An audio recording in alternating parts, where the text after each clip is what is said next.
Copa আমেরিকায় আর্জেন্টিনার match MetLife স্টেডিয়ামে বসে উপভোগ করছেন ছোট পর্দার জনপ্রিয় অভিনেত্রী মেহজাবিন চৌধুরী। আজ ২৬ জুন সকালে সামাজিক যোগাযোগ মাধ্যম ফেসবুকে মেহজাবিনের ভেরিফাইড পেজে করা পোস্ট থেকে এ তথ্য জানা যায়।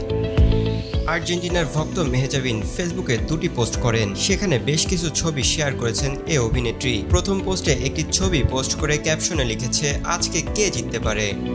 পরের পোস্টে কোপা আমেরিকা ২০২৪ ফটোডাম্প নামে আরও একটি ছবি আপ করেন। ছবিতে ভিন্ন লুকে অনুরাগীদের মাঝে ধরা দিয়েছেন মেহজাবিন। এই সময় তার পরনে ছিল আর্জেন্টিনার জার্সি, চোখে কালো চশমা আর হাতে ঘড়ি। উল্লেখ্য, কোপা আমেরিকা নিজেদেরকে দ্বিতীয় ম্যাচে বুধবার চিলিকে ১-০ গোলে হারিয়েছে আর্জেন্টিনা। ম্যাচের ৮৮ মিনিটে লাউতারো মার্টিনের একমাত্র গোলে জয় পায় লিওনেল স্ক্যালোনি শীর্ষরা। এই জয়ে সবার আগে কোয়ার্টার ফাইনালও নিশ্চিত হলো তাদের। বিনোদন ডেস্ক, দৈনিক কল্যাণ।